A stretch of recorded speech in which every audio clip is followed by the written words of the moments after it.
Perfecto. Bueno, la idea para la presentación de hoy es hablar un poco del rol de las energías renovables en la reducción de la contaminación atmosférica. Vamos a ver un poco cuáles son las energías renovables, las más, las que tienen mejor proyección de futuro hoy. Muchos ya las conocen, así que las vamos a pasar relativamente rápido. Vamos a dar algún comentario, algún comentario específico sobre cada una de ellas. Vamos a hablar después de la contaminación atmosférica. ¿Qué es la contaminación atmosférica? ¿Sí? ¿De qué está compuesta esta contaminación? ¿Por qué es tan peligrosa? ¿No? ¿Cuáles son esos efectos que tiene? Y en base a esos efectos nocivos que perjudican no solo la vida, sino también las actividades, ver de qué manera, de cómo está compuesta esa contaminación y cómo puedo reducirla. Vamos a ver después cómo contribuyen las energías renovables en la reducción de esos contaminantes. Fundamentalmente vamos a ver que um, el principal aporte no es solo la reducción en la emisión, sino también el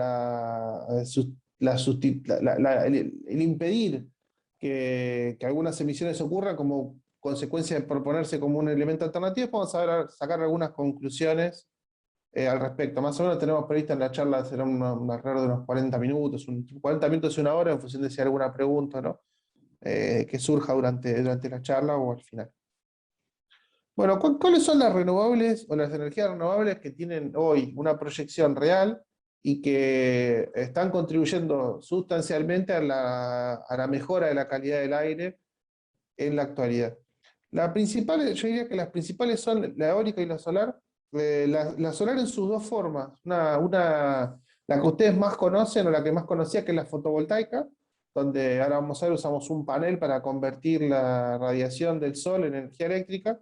Pero también hay una fuente, o hay otra manera de aprovechar esa energía que es en forma de calor, y hay algunos que cada vez se está viendo más aplicaciones. Una son las más conocidas, son los termotanques solares, que se usan en algunos lugares donde la radiación solar es suficientemente alta para calentar todo el agua que se consume dentro de una vivienda, y en lugares donde la radiación no es tan alta, para darle un incremento de temperatura al agua que después se complementa con otro medio. Puede ser eléctrico o de gas, pero que ya nos permite aprovechar con una tecnología muy rudimentaria y de muy bajo costo, nos permite aprovechar esa energía que de otra manera se perdería.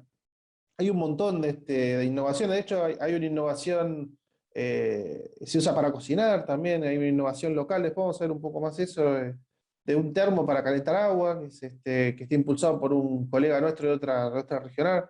Después vamos a ir con eso. En tercer lugar, yo diría que viene la biomasa, que está a medio camino entre una y otra de las tecnologías, una tecnología que está bastante desarrollada, se usa en bastantes compañías, ¿no? Aunque todavía le falta algo más. La mayor parte de la biomasa que está hoy operativa en el mundo uno tiende a creer que solo está relacionada con los subproductos de la ganadería. Y hay muchísimo más, eso es una parte, pero a veces hay subproductos de otras industrias que generan materiales que son combustibles, por ejemplo, la industria de la madera, y muchas industrias locales están usando, se procesa ese desperdicio para llevarlo a un tamaño relativamente homogéneo, a tener un poder calorífico que sea controlable, y se usa para hornos, dentro de procesos industriales. Cuando el material es un poco sucio, se usa para calentar agua y generar vapor. Y, en fin, hay una serie de usos, y que es una tecnología que está, yo diría, madurando todavía, pero que sigue siendo, tiene muchísimas aplicaciones y contribuye. No, vamos a ver, no es enteramente, no contribuye en la reducción, pero sí hace una gestión de algunos contaminantes como el carbono mucho más natural, y hace que sean por lo menos neutros en términos de emisiones. Y después acá vienen las últimas dos, que yo creo que son las menos maduras de las dos. Está la energía, la geotérmica, es decir, aprovechar el calor de la Tierra. Y también ahí hay dos,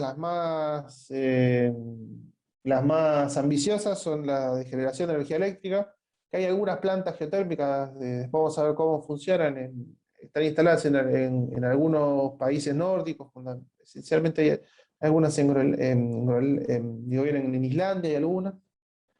Y después, en términos menos ambiciosos, también con tecnología muy rudimentaria, aprovechar ese calor para el acondicionamiento térmico de las viviendas. Vamos a ver ahí un ejemplo clásico que uno con muy poca tecnología puede hacer que la vivienda sea 10 grados más fresca en el verano o 10 grados más caliente en invierno, en función de las condiciones del lugar.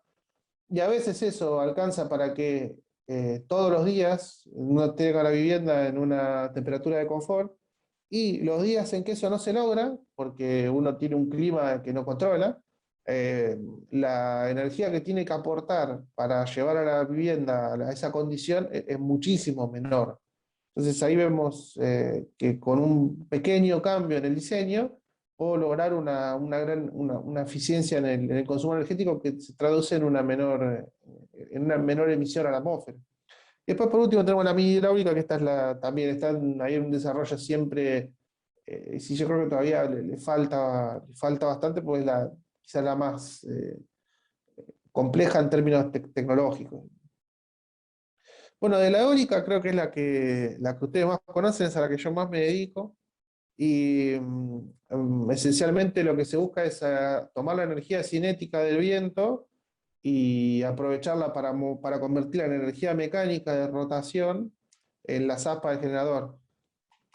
Esta es la más, digamos, es decir, usa los mismos principios que nosotros usamos para los aviones, y fundamentalmente los de ala móvil, como los helicópteros, y esa energía del viento cinética se convierte a través de la fuerza de sustentación y de arrastre en un par en el eje del rotor, que hay un reductor que convierte ese torque o esa entrada que tiene un torque muy grande, es un momento muy grande, y relativamente pocas revoluciones, en una fuerza más adaptada a lo que necesito yo para un generador, que son muchas revoluciones y relativamente bajo par.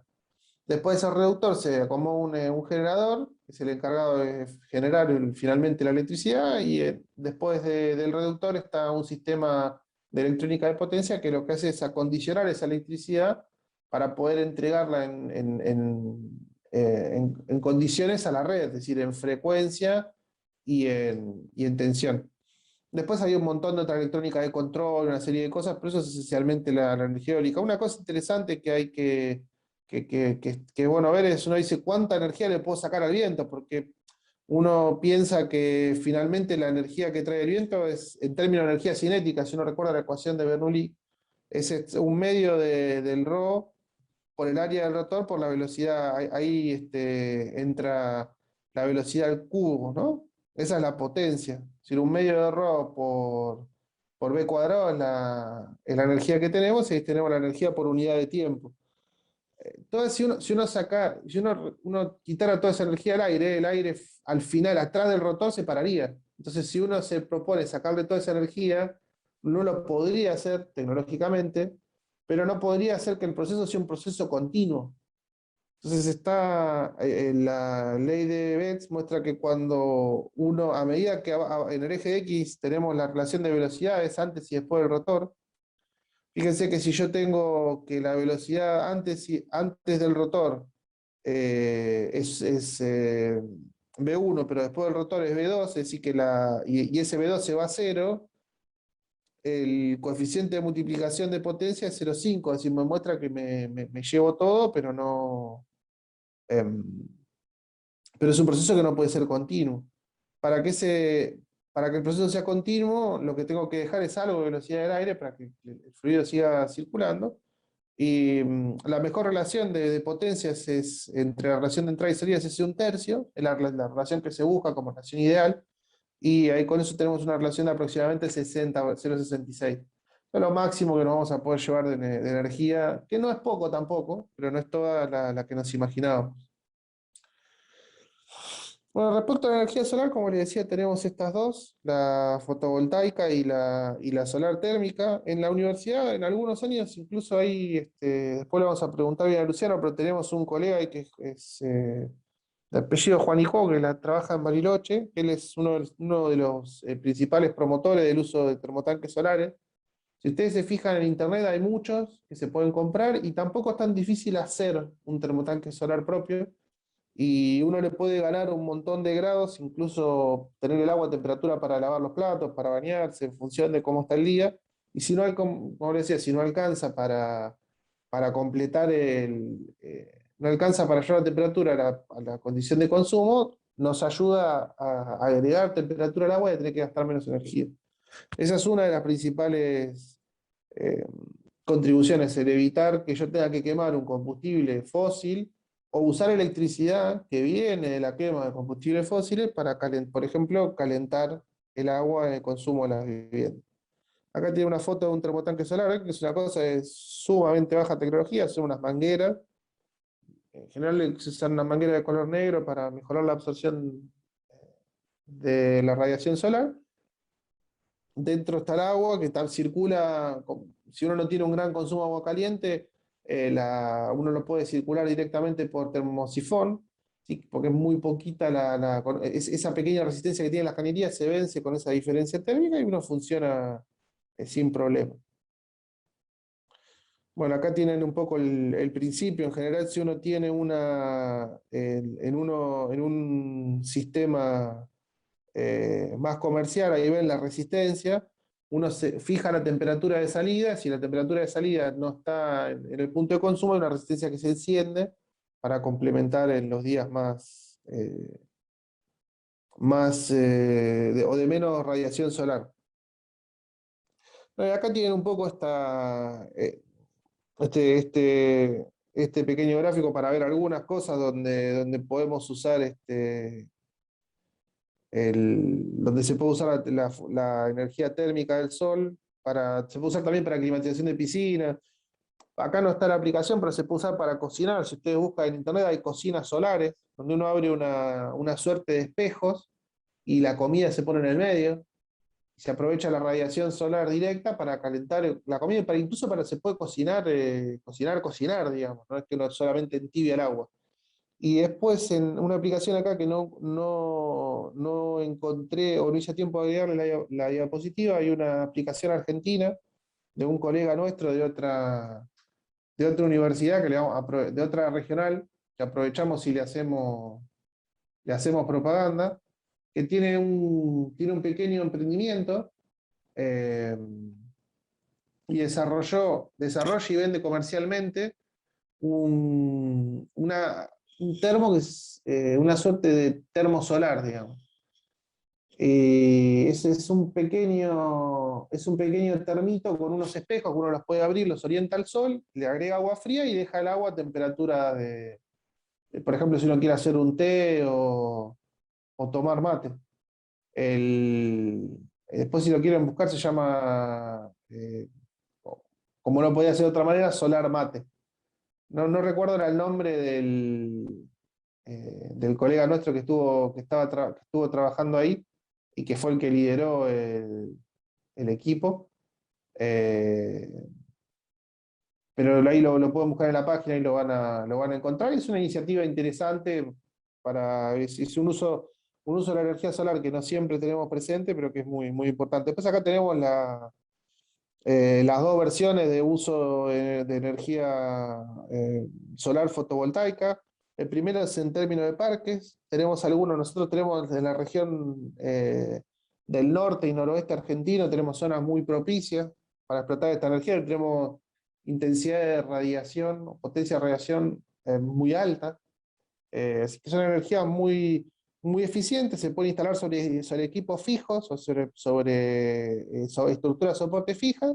Y si uno le quiere sacar un poquito más de rendimiento, como depende, el rendimiento del panel depende del ángulo de incidencia del rayo solar, van a ver que hay algunas estructuras que son móviles y siguen un poco la trayectoria del sol a veces a lo largo de un eje, a veces a lo largo de dos, conforme se va desplazando a lo largo del día. Y estos paneles solares también se pueden aplicar en viviendas. Hoy cada vez hay más aplicación de disponer de algunos paneles solares en las viviendas. a veces para hacer frente al consumo, otras veces para reducirlo. Y ahora que en Argentina se aprobó hace algunos años la ley de distribución de generación distribuida, que me permite a mí, esto lo hablamos algún otro año en las jornadas, me permite a mí usar la red eléctrica como una suerte de gran batería, es decir, cuando a mí me sobra electricidad, yo se la vendo a la red, y cuando necesito electricidad porque me está faltando, si estoy produciendo menos de lo que consumo, puedo tomar de la red, y lo que yo tengo es en la entrada de mi casa un medidor que es bidireccional. Cuando yo entrego a la red gira en una dirección y cuando yo tomo de la red gira en otra. Y lo que yo pago es la diferencia entre lo que tomé y entregué. Y si yo entregué un poco más de lo que tomé de la red, que puede pasar, la compañía eléctrica cuando se termine de instrumentar todo, debería a mí pagarme por esa energía que yo generé. Esto, lo interesante de la energía solar, esto se puede hacer con cualquier fuente de generación de energía eléctrica. Para mí la más interesante es la solar porque es una tecnología de relativamente bajo mantenimiento, si uno se tiene que ocupar de que los paneles estén, que estén enteros, los limpia cada tanto, porque en la mayoría de los paneles, depende de la tecnología con la que está hecho el panel, las pequeñas capas de polvo que lo van cubriendo reducen notablemente el rendimiento, pero es fuera de la inversión inicial, uno puede tener un beneficio neto, no tiene que tener baterías, que eso siempre es un problema, es el gran talón de Aquiles de las energías renovables son las baterías y todos los sistemas para convertir esa energía que yo almaceno en la batería en una energía alterna que pueda aprovechar el resto de la casa. Con esta ley de generación distribuida, eso no pasa y me permite a mí también reducir los costos de transporte de energía, porque yo tengo los puntos de consumo y los puntos de generación mucho más cerca.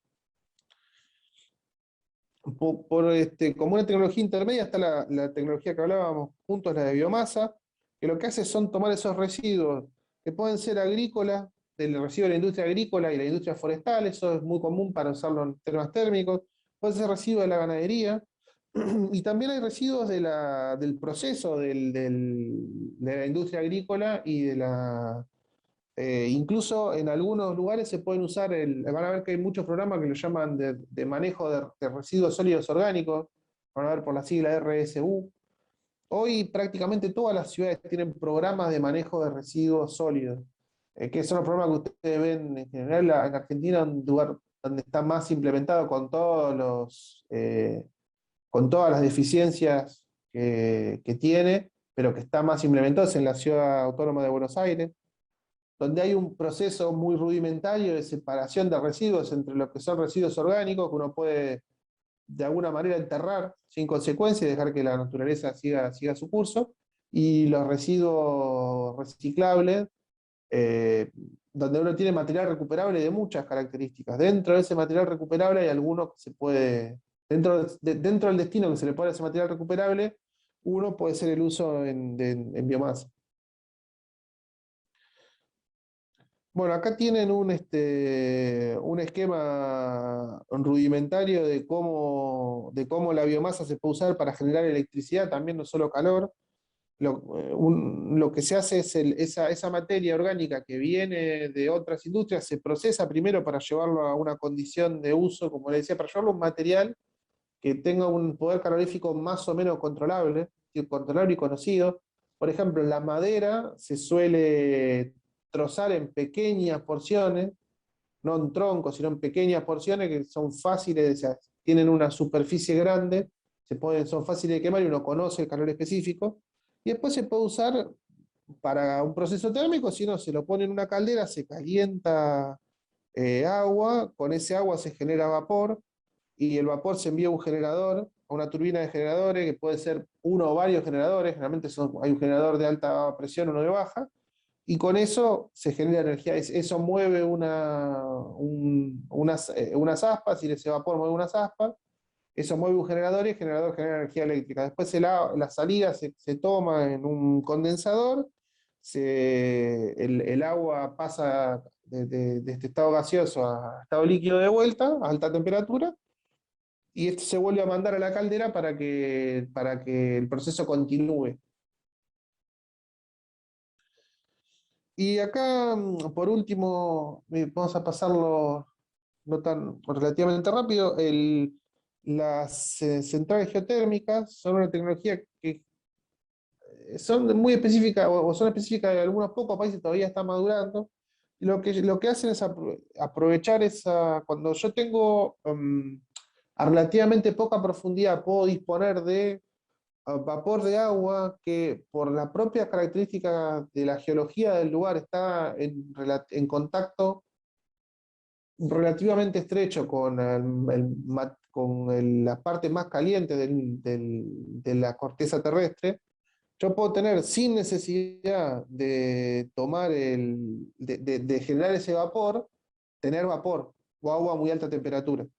Ese agua muchas veces viene de procesos geológicos, con lo cual no se puede inyectar directamente al generador porque tiene muchas sustancias que generarían corrosión y lo dañaría. Entonces lo que se intercala es un intercambiador de calor, en donde yo ese agua la uso para transferir el calor a un agua que tengo en mejores condiciones de uso, y después sigue el mismo proceso. Se inyecta en una turbina que convierte esa energía del vapor en energía cinética. Eso mueve un alternador, un generador, perdón, puede ser un alternador o lo que disponga, y con eso genero energía eléctrica. El agua después se condensa el circuito y tengo un circuito ahí cerrado, digamos. Un uso no tan conocido de la energía geotérmica es este que se conoce como pozo canadiense. Yo hago un pozo en el terreno y dispongo después de una cañería que tiene una cierta longitud que se calcula que no es menor. Uno necesita tener un terreno relativamente largo, pero yo la puedo disponer de manera horizontal, la puedo disponer de manera vertical.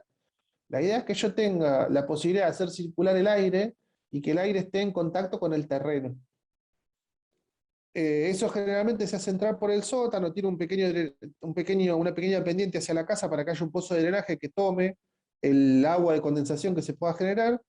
Y por ejemplo, si yo tengo, si en verano tengo un aire exterior que está a 35 grados, una vez que yo lo paso por el terreno, que fíjense que el caño son caños de PVC de 40 milímetros, un caño de entre pulgada y media, 2 pulgadas, el caño se calcula, hay una serie de ecuaciones para calcular el largo y el diámetro del caño. Puedo necesitar un forzador de aire o no, puede ser que por convección natural circule solo, y fíjense que paso de 35 grados, que es una temperatura que está muy lejos de la temperatura de confort, en función de la temperatura del terreno, puedo llevarlo tranquilamente a 20 grados o 25 grados, que es una temperatura que ya está dentro del rango de confort de la vivienda, y lo único que tengo es una instalación fija de muy bajo mantenimiento, porque por acá circula aire nada más, así que no tiene prácticamente desgaste, y puedo hacer lo mismo en el invierno. Te puedo ganar bastantes grados de temperatura al aire antes de entrar a la casa.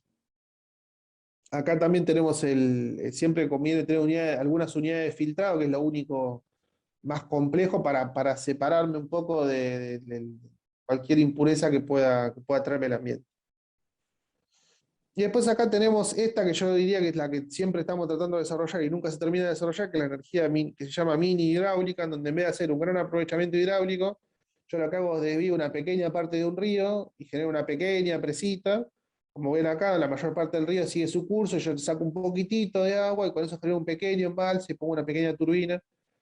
O hay algunas que se instalan directamente sobre el curso de agua, que sin interrumpirlo le saco un poquito de energía y con eso genera electricidad.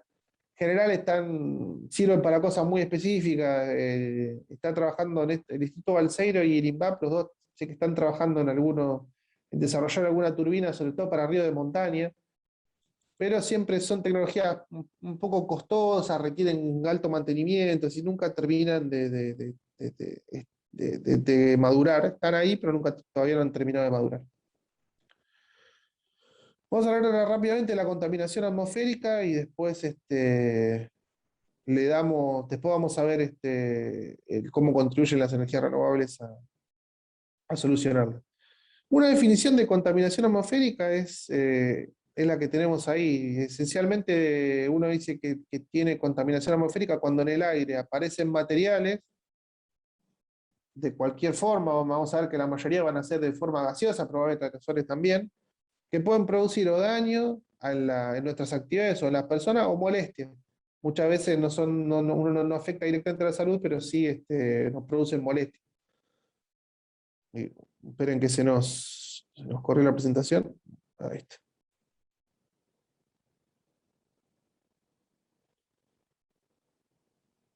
Este es un gráfico que lo produjo la Organización Mundial de la Salud y siempre son estimados muy difíciles de hacer esto, pero se estima que alrededor de 7 millones de muertes prematuras en el mundo, es decir, que uno se muere antes de lo que se podría haber muerto, independientemente de cuál sea esa edad, están relacionadas con una mala calidad del aire.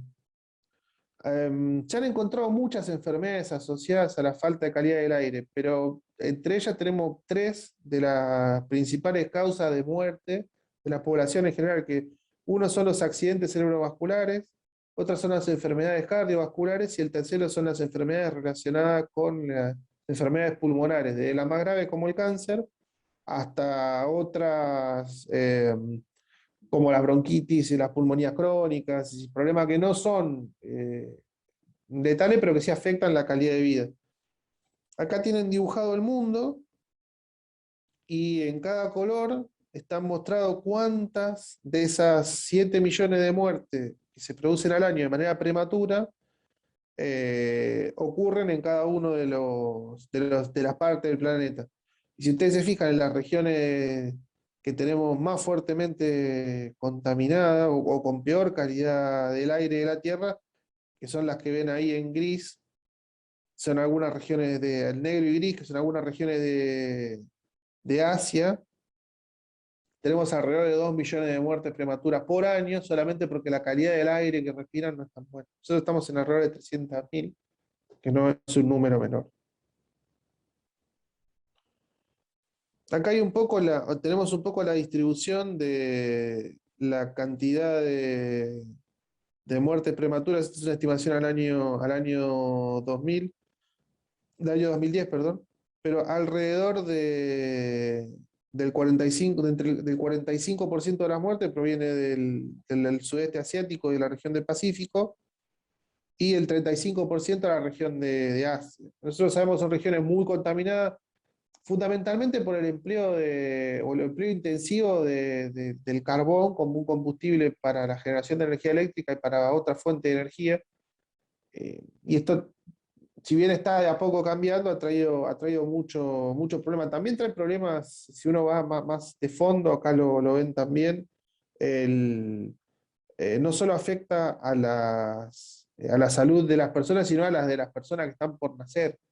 En general, si uno ve la tasa, el peso promedio de los bebés al momento de nacer, en estas regiones de alta contaminación atmosférica son sensiblemente más bajos. Es decir, que uno tendría que preocuparse de esta contaminación atmosférica por estos problemas que generan en la salud, que esa es la principal causa, por los problemas de cambio climático. Si la presencia de estos contaminantes en la atmósfera generan, por ejemplo, son responsables o en parte responsables, vamos a ver, del calentamiento global, fundamentalmente a través del efecto invernadero. También afectan la calidad del agua, porque la presencia de algunos compuestos con sulfuro son responsables de la generación de la lluvia ácida, que después a los espejos de agua y también percola y afecta a las aguas más superficiales para el consumo humano. Otro problema que tiene la polución atmosférica, sobre todo los aerosoles, es que como absorben parte de la energía del sol, esa parte es una energía que no recibe el planeta y que nosotros no podemos aprovechar. A veces lo llaman ese oscurecimiento como consecuencia de la polución. Y hay también una reducción del rendimiento de los cultivos globales como consecuencia de esta eh, no solo directa de la mala calidad del aire y también indirecta de la pérdida de recibir menos energía solar. Lo principal es, digamos, que dentro de los principales contaminantes gaseosos está el dióxido de carbono, por eso, y este yo creo que es el principal, porque está relacionado con todos los procesos que hablamos anteriormente. Es tan importante el dióxido de carbono, que vamos a ver un poco más adelante, que se generó el concepto de huella de carbono, donde uno trata de, a través de un pequeño número, caracterizar el potencial, el impacto que ese proceso o ese producto tiene en la calidad de la atmósfera y en el impacto en esos impactos negativos que trae la presencia de estos contaminantes. Después va a haber óxido de nitrógeno, que estos son productos casi exclusivos de la combustión. Hay varios óxidos de nitrógeno, están los monóxidos, hay dióxidos, son bastante nocivos porque generan esos procesos de eutrificación, en donde cuando hay mucho nitrógeno proliferan algunas algas que desequilibran ciertos ambientes. Esto es típico también de algunas zonas donde hay vertidos no tratados, de mucho residuo orgánico humano, de ciudades, por ejemplo, y es bastante nocivo para los ecosistemas. Están fundamentalmente el dióxido de azufre, que es no, más del 90% debido a la combustión, a la quema de combustibles fósiles, y es el principal responsable de la lluvia ácida. Después tenemos también esperen que me moví acá, los compuestos del CFC, que son estos compuestos eh, productos ya casi no hay, que se usan en los aerosoles, que afectan la capa de ozono, y después tenemos los aerosoles en general, que son partículas de suspensión que vienen de diversas fuentes, y también nos traen bastantes problemas. ¿Cuáles son las principales fuentes de CO2? La principal, aunque parezca mentira, es el transporte, con el 86% del costo, o de la generación, y hay también una generación grande por parte de la energía también. Si ustedes se fijan acá, de todas si uno lo ve más que por industria, por el componente, de todas las emisiones de dióxido de carbono, la mayoría se deben a la quema de carbón, petróleo y gas. El central relacionado con el transporte, estrictamente hablando, y los otros con la producción de energía, y en alguna medida menor con la industria del cemento, que eso ya lo han cubierto en otra charla. Dióxido de nitrógeno, acá tenemos el 60% debido al transporte y el 30% debido a la generación de energía. Fíjense que ya el transporte es algo súper importante en términos de costos o de fuentes de contaminantes. Otra fuente de azufre es la quema de combustible fósil, el 93%. Es decir, que si yo puedo proveer una fuente que sin cambiarme a mí la calidad de vida me permita a mí prescindir del uso de combustible sólido o de fósiles, o por lo menos reducir el uso al mínimo indispensable, mejora notablemente la calidad del aire, no porque haya sacado nada, sino porque como dejo de agregarle contaminante con el tiempo, la atmósfera tiene una capacidad de limpiarse. Bueno, ¿y cuáles son entonces finalmente en estos minutos que nos quedan las contribuciones fundamentales de las energías renovables? Pero acá, de todos los gases que vimos que probablemente el más dañino es el dióxido de carbono, no vamos a ver por qué, y por eso es casi todo lo que ustedes vean en ahorro en términos de eficiencia de una cierta, cuando uno quiere promover un cierto proceso, uno dice, la huella de carbono es más grande, más chica que tal o cual cosa. Si uno tuviera que definirlo, diría que la cantidad que yo libero de dióxido de carbono que yo libero en algún tipo de actividad humana, tanto sea que la realice el individuo, la realice en organizaciones o la realice la comunidad. Y a cada proceso uno podría asociarle una huella de carbono. Esto también tampoco es súper sencillo porque hay un montón de cosas que aparecen, pero nos permite tener una idea, ¿no? Um, ¿Por qué es tan nocivo el dióxido de carbono, ¿no? Dentro de los tres principales contaminantes? Porque es, entre otras cosas, responsable del efecto invernadero. Para no entrar en grandes detalles, que no dejar tanto tiempo acá, digamos que si uno viera el espectro de absorción del dióxido de carbono, uno vería que en las longitudes de onda, donde se ubica la luz visible, la cantidad de luz que absorbe el dióxido de carbono es muy baja, así que es bastante permeable.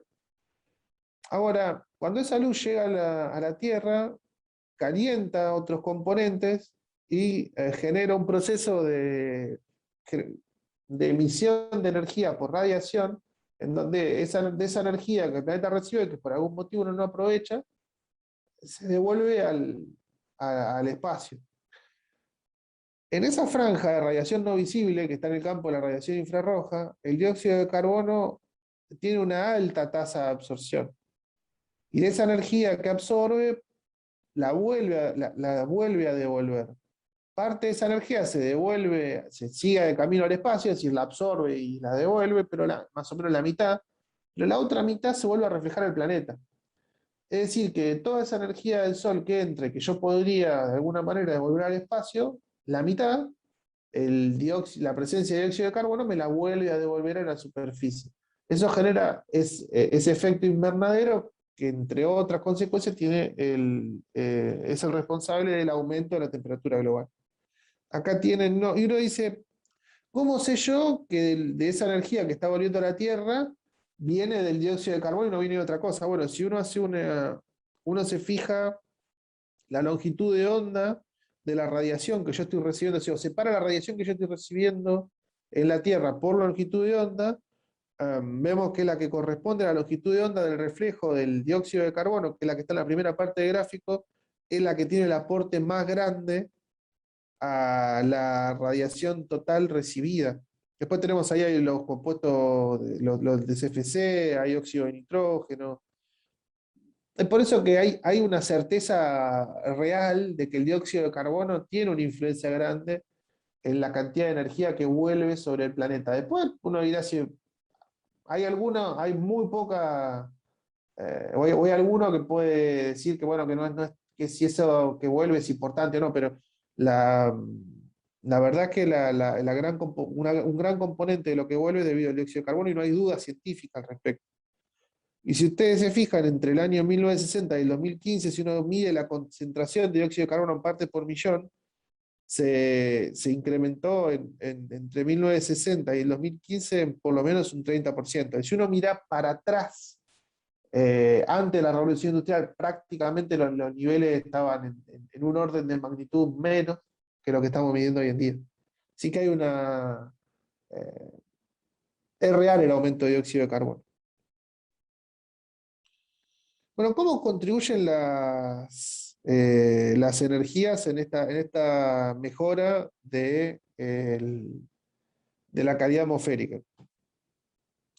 Si uno reemplaza la producción de energía, imagínense que toda la energía que yo genero mediante combustibles fósiles la transformo en una energía generada por el viento. Esto hoy no es enteramente posible, pero sí podríamos reemplazar una parte grande hoy. Podríamos reducir la presencia de dióxido de carbono en 115 millones de toneladas métricas. Es decir, que uno podría de alguna manera, o vendría de evitar el consumo de 270 millones de barriles de petróleo. Para que se den una idea, en Argentina, una empresa que produce ah, la- una cantidad, produce alrededor, los yacimientos más maduros producen alrededor de entre 30 y 40 mil barriles de petróleo por día. Si no, nos estaríamos ahorrando 270 millones de barriles. Podríamos reducir también la presencia de este dióxido de carbono, de azufre, en 157 mil toneladas métricas. Podríamos reducir también en 97 mil toneladas métricas la presencia de óxido de nitrógeno en toda su forma, del monóxido hasta los óxidos más complejos. Y otra cosa que no es menor, muchos de los procesos industriales que requieren el uso de combustibles fósiles consumen agua también. Muchas de las energías renovables no.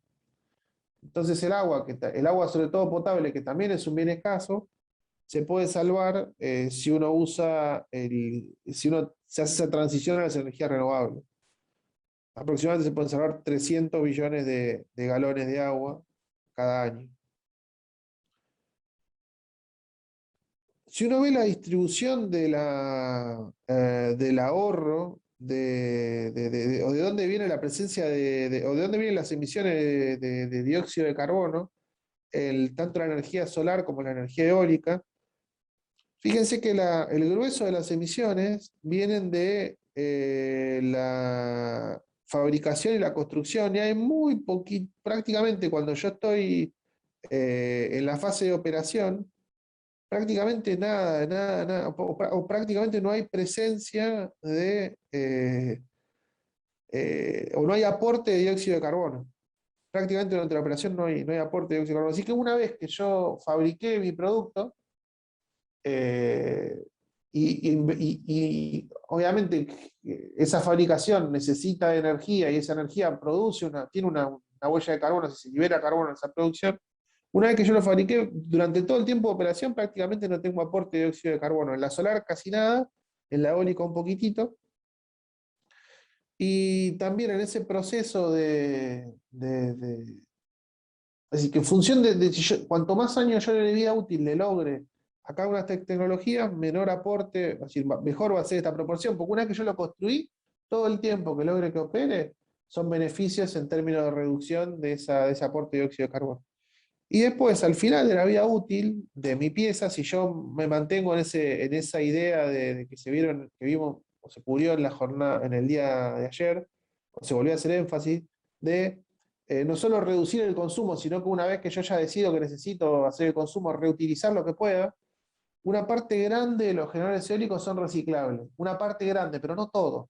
Por eso es que hoy uno de los una de las grandes áreas de trabajo es que cómo reciclar esos materiales compuestos que forman sobre todo las aspas de los molinos, que hoy no tienen un muy buen destino, muy poco lo que se puede hacer para reciclarlo, y que es importante hoy que estamos llegando al final de la vida útil de montones de parques eólicos, donde esas aspas que estuvieron sometidas a montones de ciclos de carga y por lo tanto están fatigadas, ya no se pueden seguir utilizando. Algunas hacen estudios para ver si los niveles de fatiga que tienen permiten estirar la vida útil del parque unos 5 o 10 años más, de los 25 que se proyecta originalmente. Y en otros casos donde yo me veo obligado a reemplazar la máquina que tengo por una máquina nueva, no es que tengo que desarmar el parque, simplemente reemplazar las máquinas, surge la necesidad de estudiar materiales alternativos a esto de fibra de vidrio o fibra de carbono para poder permitir un ciclo de vida mejor del producto, porque al final, si bien como ven acá, esa contribución negativa de dióxido de carbono es parte de componentes que como se reciclan, yo no lo tengo que volver a fabricar, no tengo que gastar la energía entera. Hoy todavía diría que es la deuda más grande de la energía eh, eólica.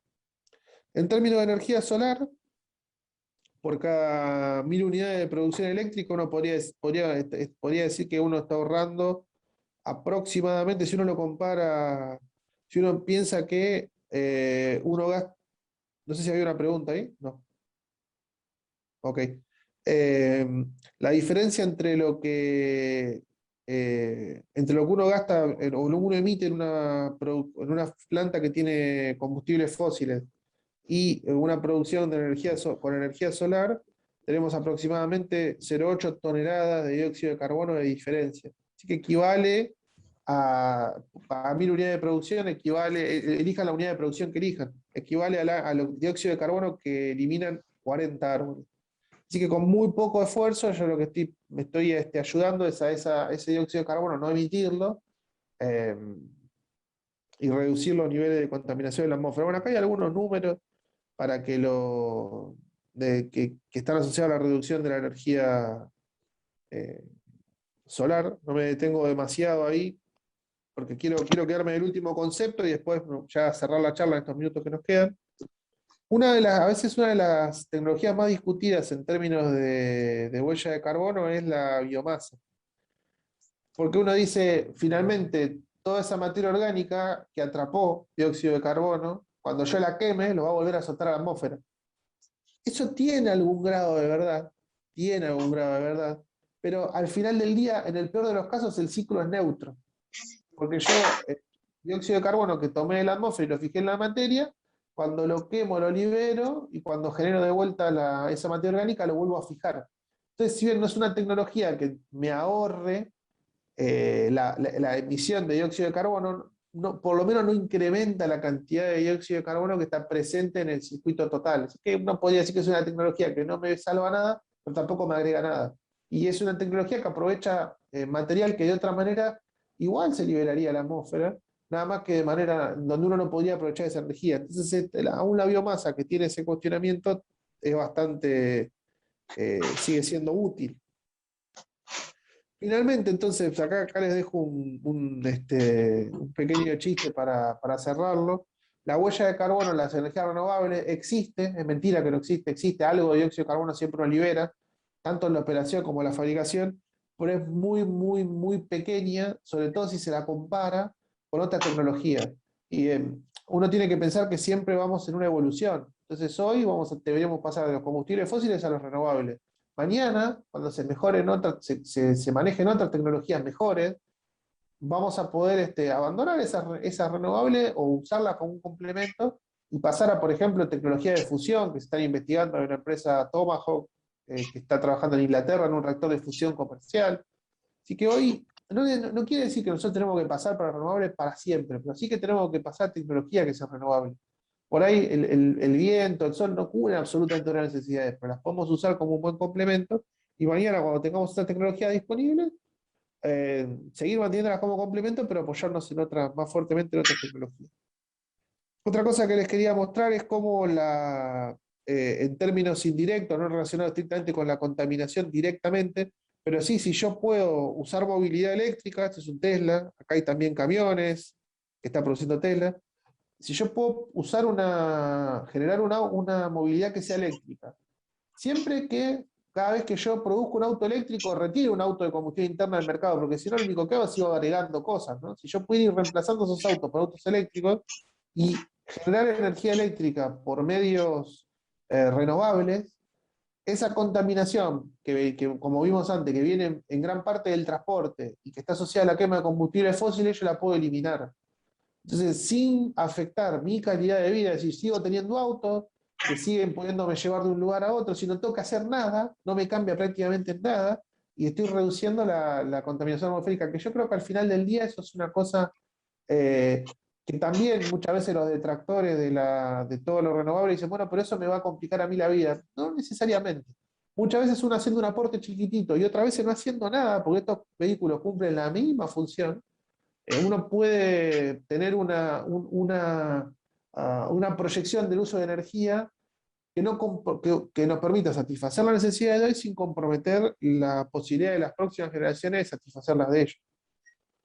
Y también, como le decía, otra cosa que a veces no se hace hincapié, si no está estrictamente relacionado con la contaminación de la atmósfera, pero sí con el agua potable, muchas de las energías renovables usan muchísimo menos agua tanto en su generación como en su operación, y eso es un dato que no es menor.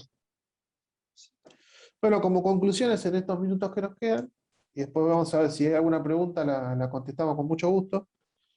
Vimos que con las energías renovables puedo reducir drásticamente las emisiones de dióxido de carbono, ya que la mayor parte de lo que yo emito es durante la fabricación. Y también eso depende de donde yo fabrique, tengo huellas más chicas. Por ejemplo, la huella de la fabricación en Alemania es casi la mitad de la huella de carbono de fabricar el mismo producto en China. Porque en Alemania la matriz energética está mucho más integrada con energía renovable y en China hay mucha Después más me dijo que estaban aporte del esperando que carbón. procedan. Después también puedo eliminar las emisiones de azufre, o dióxido de azufre, Yo la saludo a porque Antonio. puedo eliminar prácticamente la quema de combustibles fósiles, incluso los que yo uso para calefaccionarme. Porque vimos que usando la energía geotérmica y la energía solar, puedo cumplir esa función que es calefaccionar tanto la casa como el agua de consumo, que son dos cosas donde lo puedo reemplazar. Y por último, puedo reducir también las emisiones de nitrógeno que vienen de los motores de combustión, los óxidos de nitrógeno que vienen fundamentalmente de los procesos de los motores de combustión interna, reemplazando esos sistemas por transportes eléctricos, que emplean energía renovable en la generación de energía eléctrica. Así que no sé si tienen un poco esa es la conclusión que quería dejarles. No sé si tienen alguna consulta que pueden hacer, si tienen mi mail también de contacto. Y bueno, nada, quedo abierto ahí a cualquier consulta que Y adelante tengan. también está. Hola, hola. Sí, Hola, hola, Luciano. el Lopetegui me decía que es el que tiene que conducir. Bueno, ahí Luciano lo hemos perdido en otro Está llamado. No sé si abierto el micrófono, sí. ok. No sé si hay alguna pregunta que me quieran hacer o que si les haya surgido de la presentación. Si no, les cedemos ya les agradezco ahí por haberme escuchado y les cedemos ya el micrófono a Luciano para pasar al acto central. Hola Antonio, Sí. perdón, hola a todos. Bueno, ahí está Luciano, así que como vi que estabas coordinando algo, Luciano, Ajá. acá terminó Antonio su disertación y bueno, quería saludarlo y felicitarlo. Y bueno, Muchas te gracias. dejo continuar a vos, Luciano, porque